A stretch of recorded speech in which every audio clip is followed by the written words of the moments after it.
So we're going to find the equations for lines, and to start with that, we're going to go through and look at the slope or the steepness of the line. So if you recall the way you find the slope we can call the steepness of the line, and then before we're going to find the steepness of that line, and m is usually the symbol that you use to represent slope. And then it's the change in the y coordinates divided by the change of the x coordinates. So it doesn't matter which two x coordinates you use on a line, the difference between those two will always be the same amount. So if you look at this first line here, the type of slope you have if the line is going up from left to right, you would have positive slope. When you read a map or you read a graph just like you would read a map or read a book from left to right. The next one, the line goes down from left to right, so that has negative slope. The next one, it doesn't increase, it stays the same, it's constant, it has zero slope. And then finally the last one, this one's sort of the opposite direction there, it goes straight up and down, that's undefined. Oops, if I spell it right, it's undefined, or no slope. And these two are the ones that everybody, sort of confuses or can't remember which one is which. I like to think of it this way. You can ski on a slope that has zero slope. It's like cross-country skiing, right? If you try to ski on something like this, it's undefined. You have no slope there. You're going to pretty much die, all right? It's a nice morbid way to remember which one is which. So you can ski on zero slope. All right, so we can graph lines. If you have a point and you know a slope for the line that's going to contain that point. Start by plotting the point. Remember, you're working with the x value first, the y value second. So we're going to go back 3 and then up 2. And that's my point that I'm going to start at. And then from that point, I'm going to do a slope of 2 over 5, which is rise over run. So I'm going to go up 2 and to the right 1, 2, 3, 4, 5. And plot a point. And I could do that again if I wanted up 2, 1, 2, 3, 4, 5. Plot another point. These points are all collinear. We know what that means from geometry. Collinear on the same line. All right, the next one we could do the same thing. Plot your point to start. So x is positive 4, y is negative 3, so we go to the right 4 and down 3. So right there is my point. From that point, I'm going to do a slope of negative 3 over 4, so that's rise over run. If my rise is a negative value, I'm not going to go up, I'm going to go down. So 1, 2, 3 down, and to the right 1, 2, 3, 4. You really only need 2 points to graph a line. I could go in the opposite direction, up 3 and to the left 4, and that'll do it as well. And then connect those with a nice smooth curve, or nice smooth line. Okay. So we can find the slope. If you're not given a line, you can still find the slope. Here's the formula we were just talking about. Rise over run, change in y over change in x, y2 minus y1, x2 minus x1. So if you look at the coordinates that you have, each point is an x and a y. You get to pick which one you want to call x1 and y1, x2 and y2. It doesn't matter which one you call which, but you need an x and a y for one and an x and y for the other. So if I find slope for this one, y2 minus y1, x2 minus x1, the value I called y2 was 2, the value I called y1 was 6, the value I called x2 was 0, and the value that I called x1 was 4. So 2 minus 6 in the top is negative 4. You can put that in the calculator if you like. 0 minus 4 is negative 4. Negative 4 divided by negative 4 is positive 1.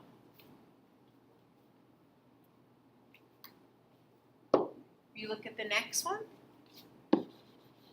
Slope is is going to be, oh, let's try recalibrating, sorry.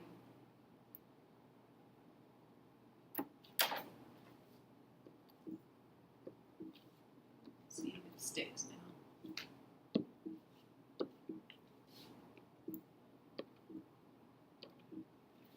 So my slope then is going to be, if I call this x1, y1, x2, y2, it would be 2 minus 0, this 2 and this 0, and in the denominator I have to subtract the x in the same order, so 0 minus 4. So 2 in the top, negative 4 in the bottom, which is negative 1/2 for that slope. The next one, same idea, x1, y1, x2, y2. So y2 is 3, y1 is 2, and then 5 minus 5 for the difference of my x's. I have 1 divided by 0. If you try to put 1 divided by 0 in your calculator, you get undefined. You get an error message. So this is one of those no slope or undefined slope, whichever way you want to write that. Do not write it as 0. 0 is different. This line is going up and down. Zero slope would be going left and right, horizontal. Right, which is probably what the last example here is going to be. So slope, subtract your y values, 4 minus 4, negative 3 minus 3, 0 divided by negative 6, 0 divided by a number not 0 is equal to 0. So that's going to be a horizontal line.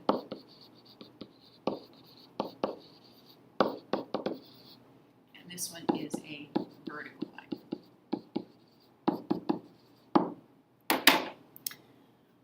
All right, and then the last little bit that we're going to talk about is going to be parallel lines and perpendicular lines, and what do their slopes look like. Right, so remember, parallel lines, we put this little arrow mark in here to show that these two lines are parallel. Perpendicular, you need to have the little right angle marked in there, or somewhere in the directions of the problem would have to tell you that the lines are perpendicular. So this third example here, they give you some slopes, and they say, what's the slope for a line that would be parallel? What's the slope for a line that would be perpendicular? Well, we know parallel lines, if I start here and go down and to the right, start here, go down and to the right, you're going down and to the right the same value. So they have the exact same slopes. So parallel lines have the same slopes, otherwise they would end up intersecting. Perpendicular slopes have opposite reciprocal slopes. So what that means is whatever this slope is, the slope for the other line is going to be the opposite. So if it's positive, the other would be negative. And then reciprocal means flip the fraction. So opposite sign, and then flip the fraction. So that's opposite reciprocal.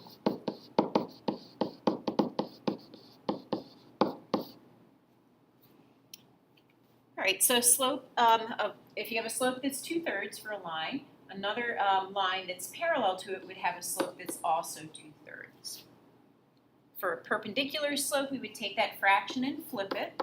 So now it's 3/2. And then the opposite, this is positive 2/3, so negative 3/2 would be the perpendicular slope. If we start with a slope of 3, parallel slope would be exactly the same. Now 3 is not a fraction. If you put it over 1, now it's a fraction. So for the perpendicular slope, you would flip the fraction and make it the opposite sign. We could do the same thing for the next one there. If I put negative 1 over 1, now you have a fraction. So parallel slope is exactly the same. Perpendicular slope, you're going to flip the fraction and then change the sign, so I have to make it positive 1. So you just make it 1. So 1 is its own reciprocal, so that's why that one doesn't have a fraction for one of the answers. All right, and then the last one, parallel slope would be the same, would be 0. Perpendicular slope for this, if you think about this, 0 is just 0 divided by a number. You can put it over 1, you can put it over 10, you can put it over negative 1. If I flip that, it's going to be some number divided by 0. And it doesn't really matter what this number is. If I made this 0 divided by 1 would give me 0. If I flip it and make it 1 divided by 0, when you divide by 0, it's undefined. or you could say no slope. Either one of those is good. All right, so a slope that is 0 is a horizontal line. Undefined slope would be vertical.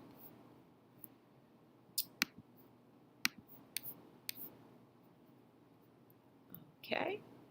And the last little part, we're just going to see if the lines are parallel or perpendicular or neither. Neither would just mean that they just eventually intersect at some point.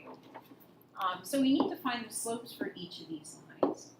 So if I find the slope for line 1, I'm going to subtract my y value. So I'm going to do -1 minus 6 and 2 minus 3.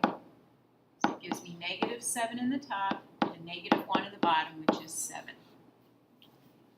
And then I'm going to do the same thing for line 2. So 1 minus 2 in the top, and then 6 minus -1.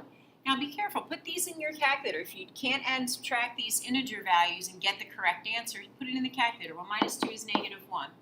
6 minus -1 is 7. So I get -1/7 and +7. So you want to look at these two numbers. If they're the same, the lines are parallel. If they're opposite reciprocals, which is what we see, 7/1, -1/7, the lines are perpendicular. Remember that upside down T means perpendicular. Right? And if we just got two different numbers that are not the same, that are not opposite reciprocals, then my answer would be neither. All right, let's look at the next one here. So you have, let's see, 7 minus -2. And in the bottom here, we'll have -2 minus 2. So it's going to be 7 plus 2, or 9 in the top, -4 in the bottom. So here's the first slope I'm looking at. This slope over here, 1 minus -5, and 5 minus 4. Gives me 6 in the top, 1 in the bottom, which is just 6. Looking at these two values here, they're not opposite reciprocals. They're not the same number. So this is just neither. They're just going to be two lines that intersect, sort of like on a slant, not making a right angle. All right, and then the last one, same thing. So find the slope. So let's do 0 minus 4, -3 minus -2. 0 minus 4 is -4. -3 minus -2, which would be +2, would be -1. So we get 4 for that slope. And then the very last one here, 1 minus 5, 3 minus 4, 1 minus 5, 3 minus the 4, -4 in the top, -1 in the bottom, which gives us 4. So if we look at these two, we got the same exact slope, which means these lines are parallel. Remember the symbol for parallel sort of looks like an 11 there, just close together. So that's what you're going to see in the homework problems here.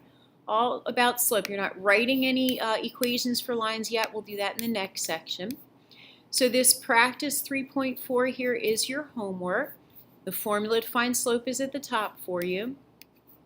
Okay, all the same types of things we did. 16, 17, and 18, you'll plot the point to start and then do the slope from that point, just like we did in the video. All right.